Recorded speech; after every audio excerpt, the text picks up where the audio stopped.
So I've given you all a note card, obviously. On that note card, if you could, just write down like a positive message, something that really gets to you internally. It can be anything that you're grateful for, or just like a goal that you have in your future.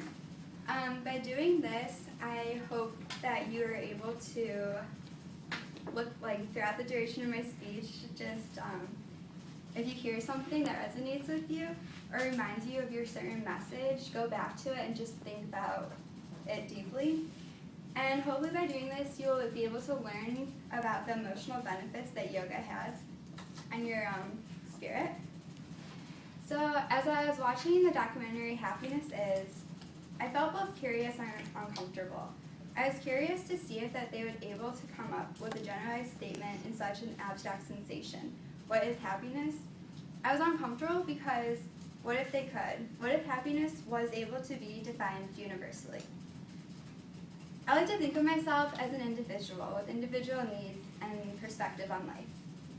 But I also like to think that I'm responsible for achieving my own happiness and outcome in life. But then I was also questioning myself. If I'm so eager to take credit for my own happiness, how come my failures I always am more reluctant to take responsibility for? Such as I find internal happiness, but sadness as being external. Then I got to realize it's not about what happiness is or is not, it's about what happiness represents. The truth is, we cannot convince ourselves into a state of happiness any more than we can convince ourselves that Monday it is Friday. However, we can learn to love and accept both happiness and sadness in our life as equal important representations throughout the journey. This mindset isn't always easy, especially when you're coming down off of a big bender. When it rains it pours, that old expression. But it is very possible throughout the teachings of yoga. I've been doing it for about 5 years now, and it's helped me with my flexibility, endurance, and past injuries on my back. But the most life-altering effect it's had is on my mind and spirit. The term yoga literally translates to unite. The goal is to unite the mind, body, and spirit as one. By doing this, it allows us to release our ego, and we're allowed to harmonize with the inner wants and the needs of the outside world. Many of us have trouble finding balance in life. We want to travel, but we also want to have lots of money. We want freedom, but we also want to be loved by a family. If you procrastinate, binge, or rely on anything in life, yourself included, you may be off balance and more susceptible to emotional distress.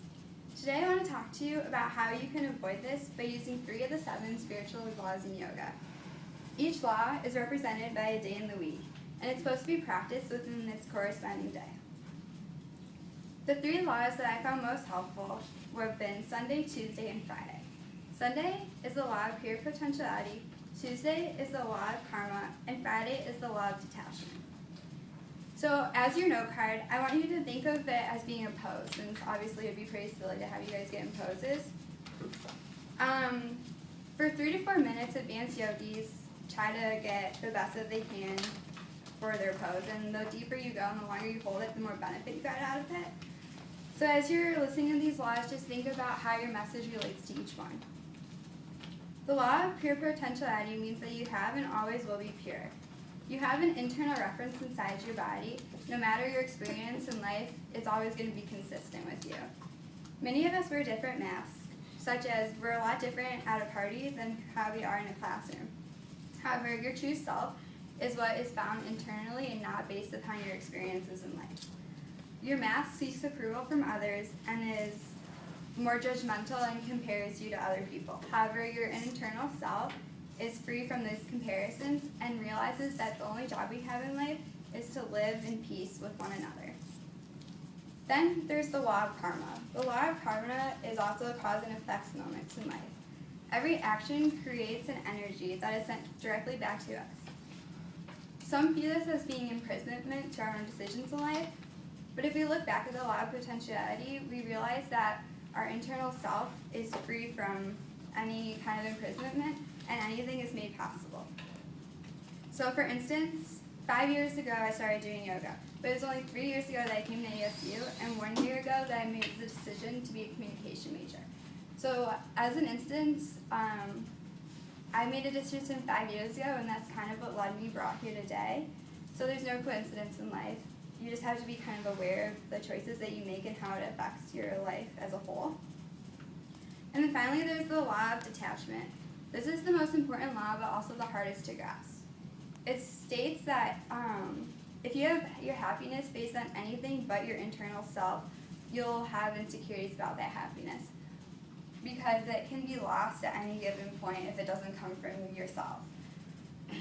The best way to avoid this is to embrace the unknown. So for instance, if you have an intention that you always want to have at least $10 in your pocket, what if you're thirsty and need, by just spending $1 to get water, then you're already losing that $10 and you only have $9, so that makes you unhappy. So being attached to that physical outcome is going to hurt you later in life. What's important is to know that you were able to have that goal and have the $10 that was once there. So hopefully you connected in some way, form or another, to the message that you have written down. And if you want to learn more about the 7 laws that can be practiced each day, I highly recommend getting the book 7 Spiritual Laws of Yoga by David Simon, because it kind of goes a lot more into depth, and it's really interesting and gives you a great perspective on life. Thank you for listening.